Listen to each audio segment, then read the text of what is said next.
We have a superb speaker now for our closure. I worked very hard to get one PhD. This man has 3. And we're going to move into the realm of very respectable ancient philosophy now. Massimo Pigliucci will be speaking on dying with dignity, lessons from the Stoics. So Zeno and Marcus Aurelius, etc., will now be brought to the fore. Our speaker is really quite a remarkable person. I had the good fortune of having dinner with him. It turns out it was more than 15 years ago. It was almost 20 when the Porters, who are also co-founders of Washington Area Secular Humanists, and I had the good pleasure of having a dinner with him in this area as he was coming up from, I believe, Tennessee, to assume a number of increasingly distinguished posts, both as a writer and an academic. Should give a bit of his background here, which actually is on this other piece of paper. Has a doctorate in genetics from the University of Ferrara, that's Italy, a PhD in evolutionary biology from the University of Connecticut, and another in philosophy from the University of Tennessee. He's done postdoctoral research at evolutionary ecology at Brown University, is recently K.D. Arani Professor of Philosophy at City College of, I believe that's New York, kind of got scratched out, City University of New York. No, City College and Graduate Center of the City University of New York. Many, many distinguished academic positions. His recent research includes the philosophy of biology, the relationship between science and philosophy, and one of my favorites, the nature of pseudoscience.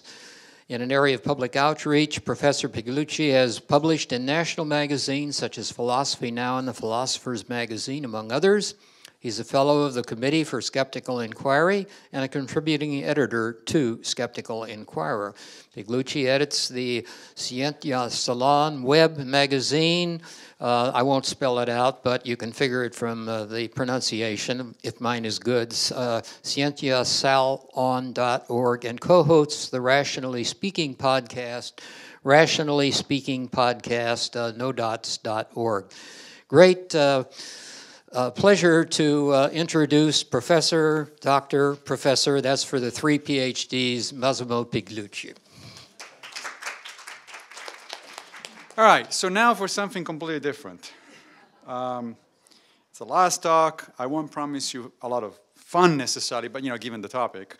But there will be some light moments, and it definitely is going to be different. I mean, I've been here for the afternoon. It's lots of interesting talks, lots of things that I learned about how to deal with the issue that is concerning us during this conference. I'm going to try, however, to bring you back almost 2.5 millennia, or close to that, to an ancient philosophy and the way people at some point thought about these issues, which I still think, in fact, is relevant today. I'm not the only one. There is a modern Stoicism movement, actually, afoot throughout the world, especially in Europe. And I'll give you sort of a very basic outline of Stoicism, first of all, because I assume that most people are actually not that familiar with that philosophy, and then in particular about what the Stoics thought about death. So first of all, the title actually, let me go back to that one, Dying Every Day, is also the title of a biography of Seneca that came out recently, and it comes from one of his letters that he was writing to a friend of his whose son had died, and she was in grief, and she couldn't get over this thing for a couple of years. And so he explained that, well, it's not, we don't die the day we die. We die slowly every day. Every day is a preparation toward that point, which for the Stoics was the ultimate test of character, so to speak. And in fact, sure enough, this is a painting by Luca Giordano representing the death of Seneca. There's a lot of good Stoic-inspired art, as it turns out. Okay, so let me start with the very basics of Stoicism, assuming that most people are not that familiar with Stoicism. So the cool-looking guy you see in the background of the slide there is Zeno of Citium, the founder of Stoicism back in 300 BCE. Okay, so very, very briefly, Stoicism is based on three disciplines. Stoic doctrine is based on what they call three disciplines. The discipline of desire, also known as Stoic acceptance, the discipline of action, also known as Stoic philanthropy, and the discipline of assent, also known as Stoic mindfulness. What do they mean? Let me start by picking a quote that is representative of each one of these disciplines, so they give you a general idea of what they're talking about. As far as desire, this is from Epicurus. Don't hope that events will turn out the way you want. Welcome events in whichever way they happen. This is the path to peace. So the discipline of desire is the idea that you need to take at heart the fact that the universe works in a certain way, whether you like it or not. And therefore, that it's best for you to go along with the flow, so to speak, which doesn't mean don't act, we'll see in a minute, it doesn't mean don't act in order to change events if you can in a way that is best for you and for your family, your society, etc., etc. It just means that we all are subjected to the laws of physics and the law of biology, and things happen that we have absolutely no control over it, and the best thing you can do about it is to simply understand that and act appropriately.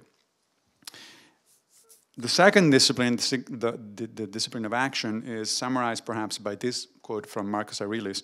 Men exist for the sake of one another, teach them then or bear with them. This is the idea that we're social animals, that a fundamental aspect of humanity is that we are a society. We don't live on our own. We are not individualists, so, the extreme individualists that some of us, especially in the United States, would like to be. It's a society, and as such, you're supposed to be taking care of other people, to interact with other people. It's a very, Stoicism is a very social philosophy. And finally, the discipline of assent, or Stoic mindfulness. Here's Epicurus again. What decides whether a sum of money is good? The money is not going to tell you. It must be the faculty that makes use of such impressions, reason. This is a fundamental idea of Stoicism. We are reasonable persons. We're not just social animals, we're reasoning animals. So we're supposed to be acting according to reason. Use your reason, use your rationality, and don't let things get a control of you. Now, so the basic idea is that these three disciplines are actually related to the entire Stoic system. Stoics were mostly about ethics. It was a practical philosophy, just like many Graeco-Roman philosophies. They were not in sort of academic studies of very specialized areas like we do today in most philosophy departments. They were actually a practical philosophy. It was about how to live your life. But the idea was that how to live your life doesn't come out of nowhere, that you have to understand how the world works, and that's going to give you some interesting, important hints about how to live your life. So the central discipline there is ethics, which, by the way, teaches, according to Stoicism, philanthropy. Philanthropy is love for humanity, right? Love for everybody. It's, again, we're members of a society. But we also need what the Stoics called physics, which really is what we today will call natural science. You need to understand how the world works. For the Stoics, the world was all a matter of cause and effects, just like modern physics teaches us. And if it's all matter of cause and effects, certain things are entirely out of your control. If an asteroid is going to hit Earth, it's going to hit Earth. It's the laws of nature, and there is not much point in worrying about it or being too upset about it. This is just the way things works, and it is wise to understand and appreciate how things works. And then the last one is logic, by which they meant actually not just logic in the strict sense of the word, but also a theory of knowledge and a theory of mind, of how the human mind works. If you have to make good decisions, good ethical decisions, you also have to understand how the human mind works, what human desires are, what human reasoning is, and how it works, and sometimes how it fails to work. Okay? One last thing about general Stoicism, and then we'll start talking about the specific of what they thought about death. All of these concepts, the three disciplines and the different areas of inquiry that characterize Stoicism, are related to the fundamental virtues. Stoicism, like many ancient Greco-Roman philosophy, was about cultivating your virtue. The idea was very different from what we do today. So today, if you ask somebody who is a moral philosopher, or if you talk about ethics in general, typically the question with which ethics or moral philosophy is concerned today is whether a particular action is right or wrong. For the Stoics and for the ancient Greek-Roman, that question would not have made any sense. The question of ethics is the field of how to live your life. And the way you live your life is you cultivate your virtues, you cultivate your character to become the best person you can. Once you do that, then the answer to specific questions of right and wrong come automatically. If you have the right character, if you have the right virtues, then you'll know what the right thing to do is. It becomes a byproduct of your character, not a focus of your attention. So the 4 fundamental virtues in Stoicism were courage, by which they didn't mean just physical courage, but just the courage to do the right thing under difficult circumstances. Temperance, self-control.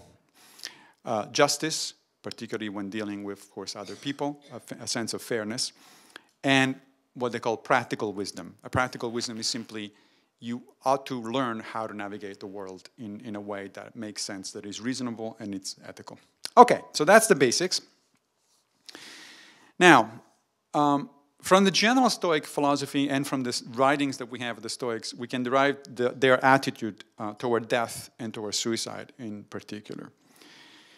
The first thing to understand is that for the Stoics, just like for the Epicureans at the time, death itself is not to be feared for the simple reason that it is a natural process and because, as they put it, we're not there when it happens.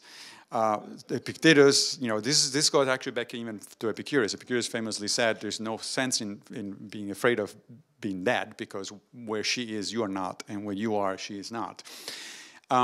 Now, that may seem like little consolation, but the basic idea is profound. The idea is that when we think about death as a state that we don't like, that we dislike, that might be uncomfortable, we're sort of assuming that there is actually going to be somebody there to feel something. There's somebody there to actually experience that state, but there isn't going to be anybody there to experience that state. Once you're dead, you're dead, and end of story. So there's no problem caused by the process itself, by the outcome of the process itself. It's how you get there that becomes the issue.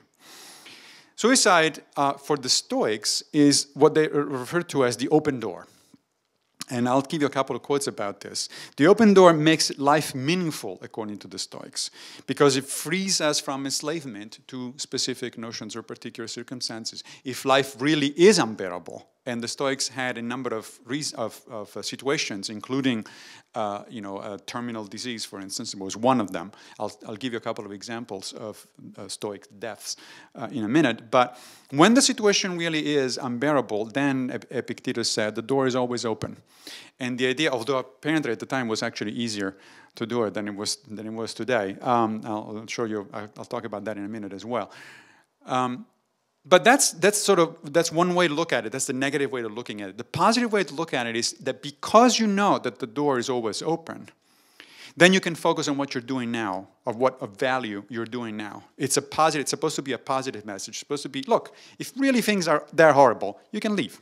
But if you decide to stay, then enjoy, work hard at what you're doing, because then it means that you think it's worth it. Otherwise, you would take the open door.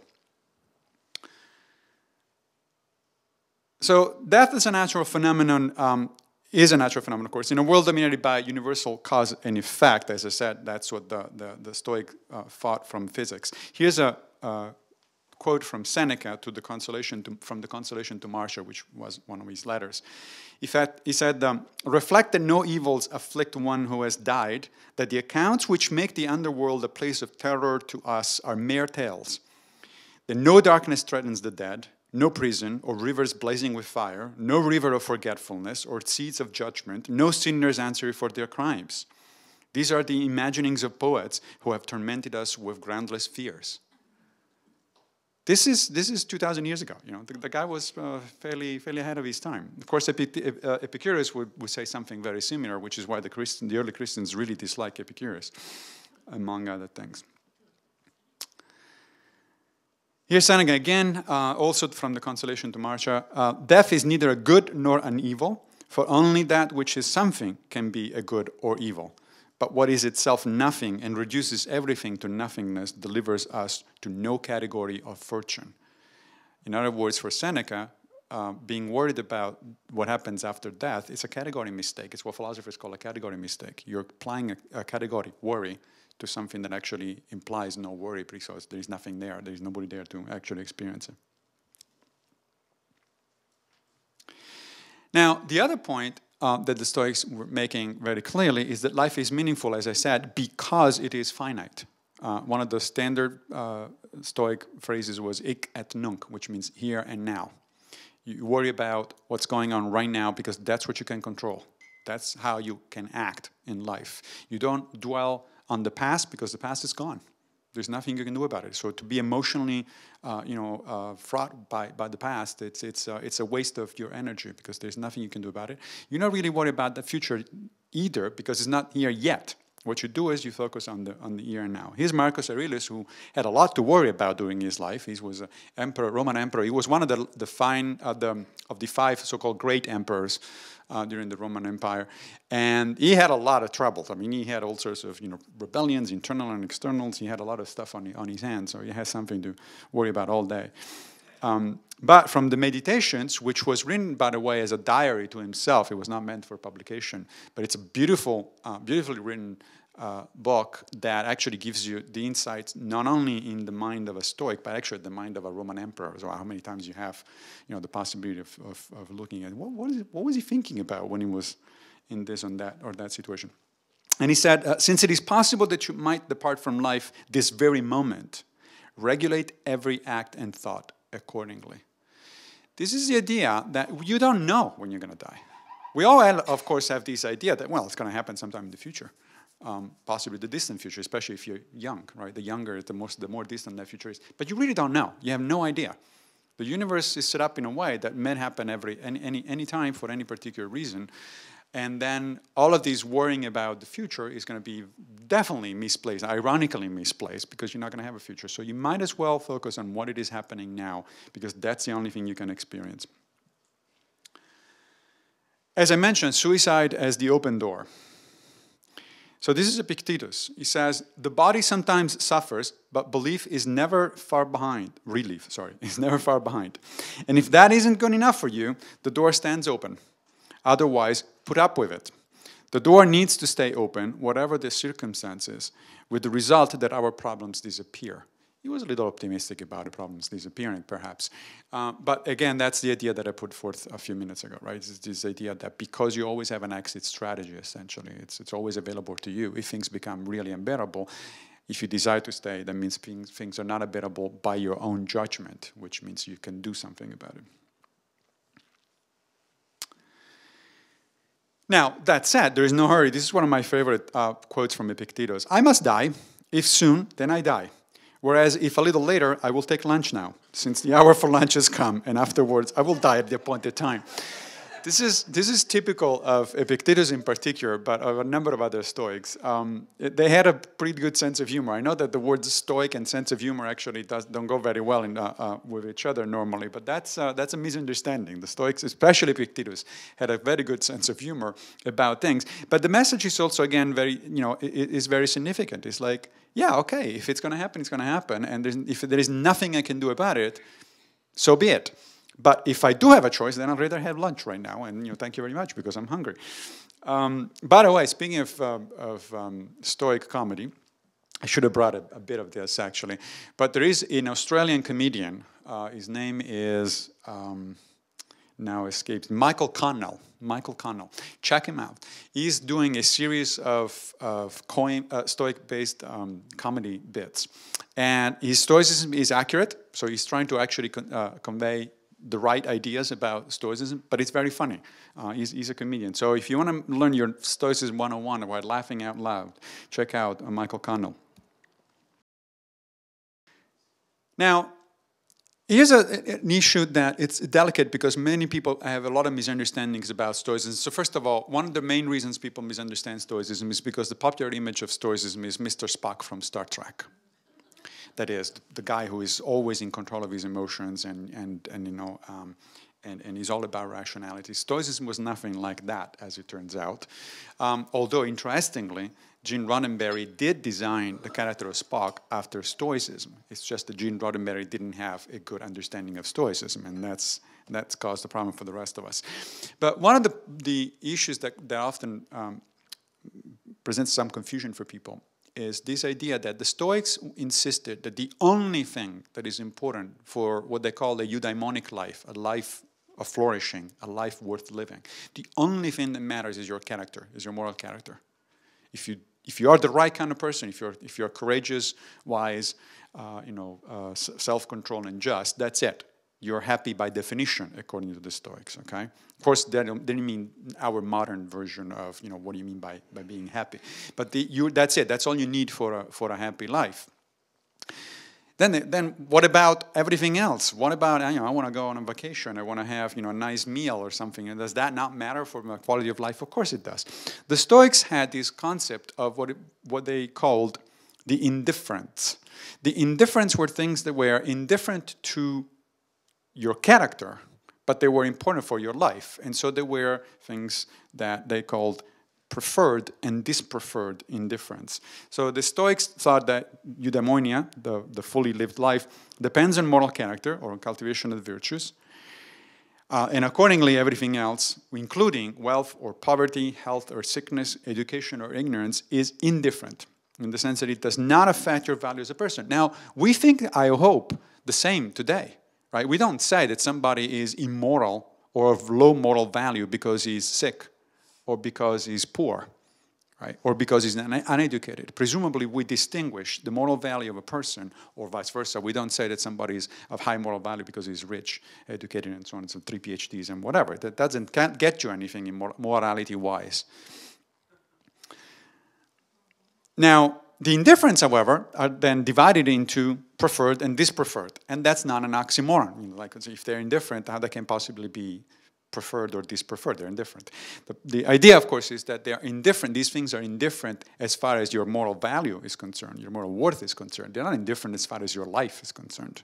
You still do prefer health over sickness, and therefore you should work on that, on behalf of that goal for both yourself and your fellow human beings.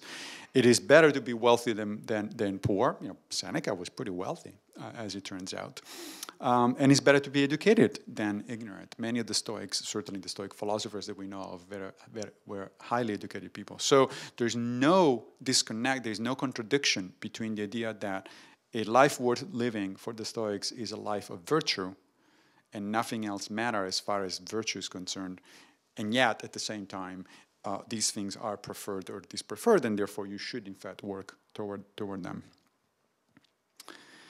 That means that the Stoics, for the Stoics, life is a preferred and indifferent as long as you can do good and be virtuous while living it. In other words, the idea here is that one of the moments at which you're considering taking the open door is when you don't think you can do any good in life anymore. When you are incapacitated to such a level, such a condition, that you really cannot do anything good for you or for your loved ones. At that point, that might be a point where you actually want to consider taking the open door. This is Montaigne, who is considered one of the modern Stoics, in an essay that he wrote, that to study philosophy is to learn to die. He says, life in itself is neither good nor evil. It is the scene of good or evil, as you make it. The utility of living consists not in the length of days, but in the use of time. A man may have lived long and yet lived but a little. Make use of time while it is present with you. It depends upon your will and not upon the number of days to have a sufficient length of life. This is definitely a Stoic concept, even though it was expressed about 1,500 years after Epicurus. Now, the Stoics were big about role models. They thought that that you need to remind yourself of the lives and deaths, as it turns out, of people who are worthy of emulation, people who are worthy of being put up as role models. Now, today, the world role models, unfortunately, especially in American society, has decayed to the point that we think of athletes and movie stars and so on and so forth as role models, right? Which is downright ridiculous. Just because you're very good at basketball, that doesn't mean you have any moral value whatsoever, or moral worth whatsoever, and vice versa. You may be not good at all at basketball or at acting, and yet being of high moral value. So here's some examples, right? Particularly as far as death is concerned. So this is Socrates, who of course committed suicide, arguably. I mean, he was put to death by the Athenian state, but he had a chance to escape. In fact, all his friends were saying, the door is open, and they didn't mean the door of the suicide in that case. They said the door to the jail is open. He actually could have escaped, and nobody would have raised an issue. But he decided to die. He decided to die essentially in defense of what we today call the right to free speech. Okay? Socrates was accused of, condemned to death because he was corrupting the youth by putting ideas in their heads, essentially by fostering critical thinking. And he respected that decision. He said, the state has decided I'm going to die, I'll take the hemlock. Which, by the way, it's much more painful, apparently, and less effective than people think.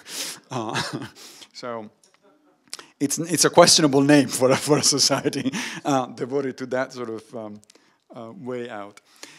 This is Zeno of Citium, the founder of Stoicism. According to Plutarch, he endured many hardships by reason of old age, and then eventually took his own life when he was in his 70s. So this is another reason for the Stoics to commit suicide. If the pain just too much, and there's nothing else you can contribute to your life or to the lives of others, as Zeno at that point, then you take the open door.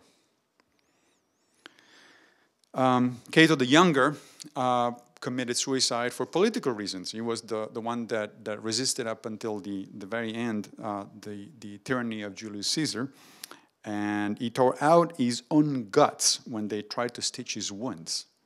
This was, it takes courage to do that sort of stuff. He basically tried to kill himself with a dagger. And Caesar had given orders to get him alive because he wanted to use it for political purposes. So the people, soldiers came in and tried to stitch him, these wounds. And he literally tore apart his guts in order to not allow them to do that. That takes courage. Not sure that I can do that. His daughter also committed suicide for the same reason. This is Portia Catonis. There are different stories on how she ended her life. Probably it happened by self-inflicted poisoning by carbon monoxide. Basically, she closed herself in a small room and died of inhalation of carbon monoxide. The more popular version of the story is that she actually ingested live coal, but hot coal. But it's like, that's unlikely. It's more likely that she went a little bit more, less painfully.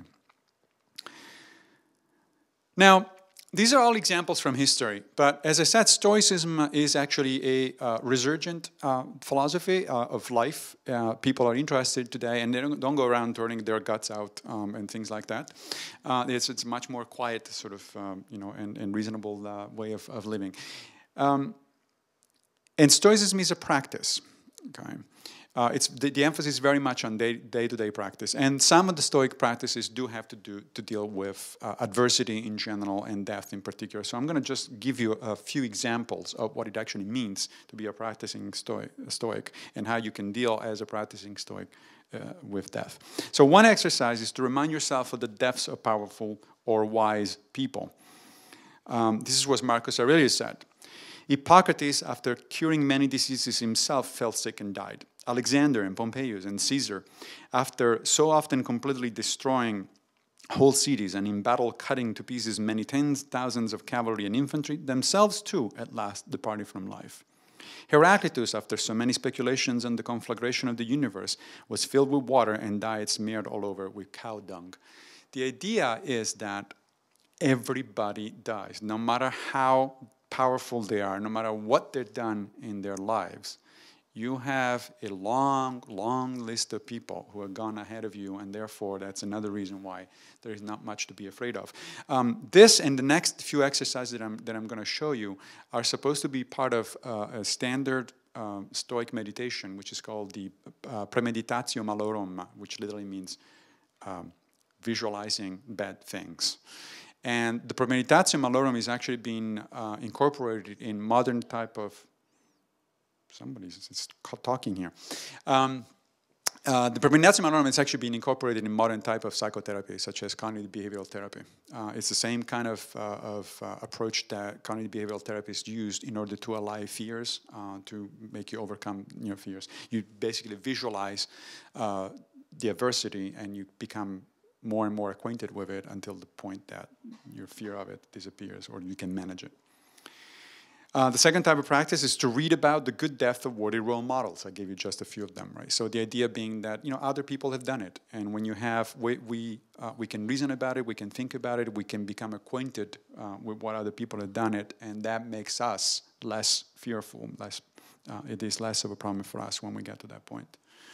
Number 3, upon the end of entire civilizations, just zoom out to the big picture, right? It's not just individuals who die; it's entire civilizations who die. That doesn't mean that they're not meaningful, right? For your existence is meaningful, the existence of civilizations is meaningful, the existence of the universe, as you'll see in a minute, is meaningful, and yet everything dies. Human beings die, civilizations die. This is a painting by Giovanni Paolo Pannini about the ruins of Rome. By the way, he was not mistaken, there actually is a pyramid there in the St. This downtown Rome. And then you can zoom out even further, and the Stoics suggest that you actually meditate on cosmic level endings. Because if you remind yourself that even the universe at some point or another will end, then that sort of calms down, it's supposed to calm down your thoughts about death, right? It's like not only all of the other human beings that have preceded me have died, some in a very good and for very good reasons, very good way and for very good reasons, but everything else eventually has to pass. That doesn't mean, remember, the concept here is not just to become less afraid of what's about to happen or what will happen in the future. The point is also to remind you of just how important it is to live in the present, because that's the contrast that they make all the time. And finally, reflect also on your own mortality as a way to renew your appreciation of life. Again, every day that you're alive, according to Epicurus or Marcus, it's another gift. Seneca, at some point, actually writes explicitly that you should go to bed at night thinking that that's your last day. And then the following day, you wake up and say, aha, I got another one. And you should go through life like that, because then you appreciate the fact that you do have one day after another. Okay, if you want to know anything more about Stoicism, there is my blog there. It's got lots of resources, including, of course, very soon the version of this presentation that I just did. Thanks very much for your attention.